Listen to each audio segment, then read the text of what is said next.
When we look at money methods in GTA, there's really two kinds of them. There's the quicker ones, which get you anywhere from a few $10,000 to about a couple $100,000 at the very most. And then you have the longer money methods like heists, let's say, which would usually take you half an hour plus, and you can make up to a few $1,000,000 if you do the absolute best ones. Which of these is better and more worth your time? We're going to be answering that question in today's video. Let's go into some calculations, which is actually going to be pretty interesting. It's not like I'm super into math in particular, but this one's actually going to be cool because it has to do with GTA money making. We're going to take a rough average of the quick job. So let's say we make about $80,000 every 5 minutes, which is a really good payout for a quick job, but that's a rough average. Sometimes you're only going to make like $30,000 every like 15-20 minutes. Sometimes you can get a few $100,000 in, let's say, 10 minutes. So a rough average we're going to say is $80,000 per every 5 minutes of playing whichever job or mission you're doing. And then we're going to take a rough average payout for a longer job, let's say a heist. Ideally, you want to do one of the 3 best paying heists, which is 1, the Cayo Perico, 2, the Diamond Casino heist, and 3, these Doomsday heists. There's a couple of them. So I went ahead and calculated every single possible payout outcome for each of these heists. It's a lot of adding and dividing, but the averages I got are, for the Doomsday heist, the average payout you're going to get is $1,140,000. You do have to pay for the setups at the start, so minus, let's say, like $70,000. We'll say about $1,050,000 is your net profit from that heist, so just over $1 million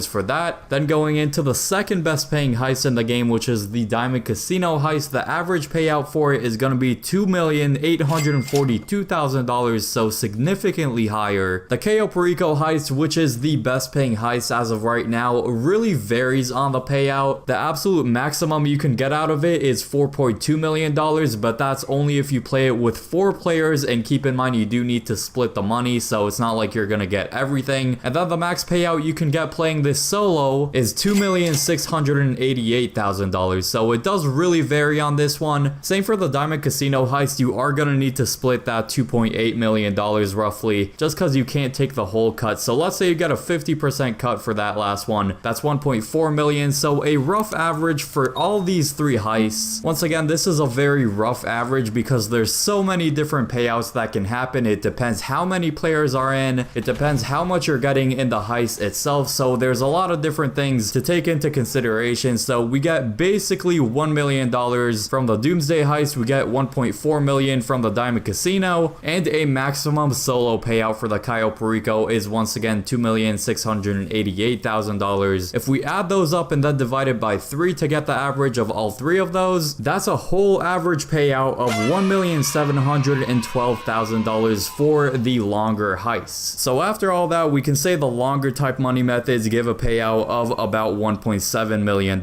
And we're gonna say it's gonna take us about 30 minutes to complete each heist. Some heists are very short, you can complete them. I've completed some in like 15 minutes, and some others can definitely take somewhere around 45 minutes. So we'll go with the 30-minute average time. Now that we have the 2 payouts for the 2 different times, we can do the easier part of the math here. The long method takes us once again 30 minutes, the shorter one we said about 5 minutes, and if you pass 2nd grade, you probably know that 30 divided by 5 is 6. Dividing the $1.7 million payout we got every 30 minutes by 6 is gonna give us $283,000. So we basically got $280,000 for every 5 minutes of the long heist we did, compared to doing the shorter jobs, which only give us $80,000 every 5 minutes on average. What this tells us is that it's more worth our time to do the longer heists, but this does have a very big exception because we're not robots. And what I mean by we're not robots is we do get tired of playing the same thing. So longer money making methods are more worth it in the long run, but there's no denying we do get tired of playing the same type of missions over and over again. And that is why personally for me, and I'm guessing for a lot of other players as well, they like to do both the longer money making methods and the shorter jobs. Because if you do the same exact stuff, it's gonna get very repetitive and you're gonna be bored out your mind. So ultimately, I would recommend doing both of them just because it's more fun that way. But ideally, you want to do the longer money methods such as the heist we talked about. I mean, we're all human, we get bored, so honestly, if you can manage to play the Cayo Perico heist over and over and over again without trying to play any other job ever, I mean, hats off to you, because that's just not the most most fun thing I'd imagine. So playing the best paying heist along with playing, let's say, the weekly bonus jobs or doing a payphone hit or a security contract, those are great hybrids to do, and that's how I'd go about making money. It's safe to say I've never done so much math calculations for a video. I mean, it's a GTA video, so doing a lot of math like this is not normal. Please feel free to let me know if I did make any calculation mistakes. I mean, I haven't done real math since high school, but hopefully this video gave you a good idea of what's worth your time the most. Now, if you want to see a complete solo money making guide in GTA Online, click the video on screen now. I hope you all enjoy that video,